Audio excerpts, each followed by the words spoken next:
hello മക്കളെ, it's me Arya. Welcome to the +1 business studies class.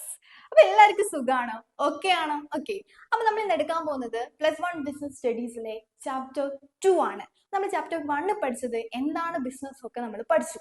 എന്നാൽ നമ്മൾ ചാപ്റ്റർ 2 പഠിക്കുന്നത് ചില മക്കൾക്ക് ഉണ്ടാവും ഭയങ്കരമായിട്ട് ബിസിനസ് ചെയ്യാനുള്ള ആഗ്രഹം ഉണ്ടാവും, പക്ഷെങ്കിൽ ഏതൊക്കെ രീതിയിൽ ബിസിനസ് ഉണ്ടെന്ന് അറിയില്ല. പക്ഷെങ്കിൽ അതാണ് നമ്മൾ ഇന്ന് പഠിക്കാൻ പോകുന്നത്. ഓക്കെ, ആ ഫസ്റ്റ് ചാപ്റ്ററിന്റെ പേരാണ് ഫോം ഓഫ് ബിസിനസ് ഓർഗനൈസേഷൻ എന്ന് പറയുന്നത്.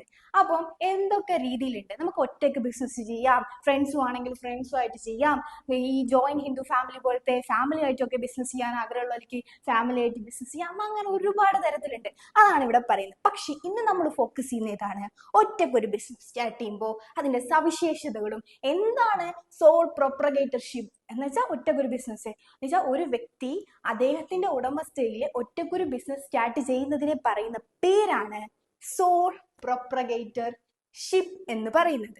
ഓക്കെ, അപ്പം എന്താണ് സോൾ പ്രൊപ്പറേറ്റർഷിപ്പ് എന്ന് പറഞ്ഞു കഴിഞ്ഞാൽ, sole proprietorship is a business owner manage and control by a single individuals എന്ന് പറഞ്ഞു കഴിഞ്ഞാല് ഒരു വ്യക്തി ഒറ്റയ്ക്ക് കൺട്രോൾ ചെയ്യുന്നു, മാനേജ് ചെയ്യുന്നു, എല്ലാം ആ വ്യക്തി തന്നെയായിരിക്കും. ഓക്കെ, അതാണ് സോൾ പ്രൊപ്പറേറ്റർഷിപ്പ് എന്ന് പറയുന്നത്. ഇനി അതിന്റെ ഫീച്ചേഴ്സ് എന്തൊക്കെയാന്ന് നോക്കാം. അപ്പം എന്താണ് ഫീച്ചേഴ്സ് എന്ന് ചോദിച്ചു കഴിഞ്ഞാൽ, ഫസ്റ്റ് ഫീച്ചർ ആണ് easy of formation and closure.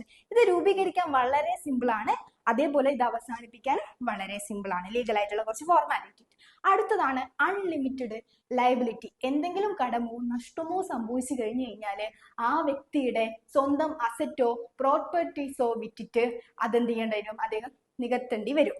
അടുത്തത് നമ്മൾ പറയുന്നത് റിസ്ക് ആൻഡ് പ്രോഫിറ്റ് ആണ്. എന്താണ് റിസ്ക്? ഇപ്പം 10 ലക്ഷം രൂപയുടെ ലാഭം സംഭവിച്ചു കഴിഞ്ഞാൽ ആ വ്യക്തിക്ക് മാത്രമുള്ളതാണ്. 10 ലക്ഷം രൂപയുടെ നഷ്ടം സംഭവിച്ചു കഴിഞ്ഞാൽ ആ വ്യക്തി ഒറ്റയ്ക്ക് തന്നെ ആ നഷ്ടത്തെ ഏറ്റെടുക്കേണ്ടി വരും. അടുത്തതാണ് കൺട്രോൾ എന്ന് പറഞ്ഞാൽ എല്ലാ കൺട്രോളും അയാൾക്കായിരിക്കും, എല്ലാ ഫുൾ ഡിസിഷൻ പവറും ആ വ്യക്തിക്കായിരിക്കും, വേറെ ആരും അവിടെ ചോദ്യം ചെയ്യാൻ വരില്ല. ഓക്കെ, അടുത്തതാണ് നോ സെപ്പറേറ്റ് എൻറ്റിറ്റി എന്ന് പറയുന്നത്.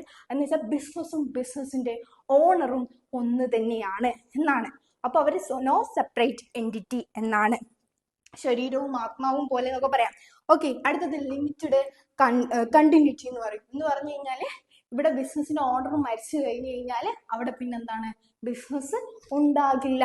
ഓക്കെ, ഇത്രയും കാര്യങ്ങളാണ്. അതേപോലെ ഒന്ന് ഓർമ്മിക്കുന്നു, സോൾ പ്രൊപ്പറേറ്റർഷിപ്പിന്റെ എക്സാമ്പിൾ എന്താണെന്ന് വെച്ചാൽ ഈ റീറ്റെയിൽ ഷോപ്പ്, നമ്മളെ വീടിന്റെ അരിയത്തൊക്കെ ഉള്ള റീറ്റെയിൽ ഷോപ്പൊക്കെ സോൾ പ്രൊപ്പറേറ്റർഷിപ്പിന് ഉദാഹരണമാണ്. അപ്പൊ ഇത്രയും കാര്യങ്ങൾ എന്താണ് സോൾ പ്രൊപ്പറേറ്ററും അതിന്റെ ഫീച്ചേഴ്സും നിങ്ങൾക്ക് വ്യക്തമായിട്ട് മനസ്സിലായിട്ടുണ്ടെങ്കിൽ ഓക്കെ മക്കളെ, നന്നായി പഠിക്കുക.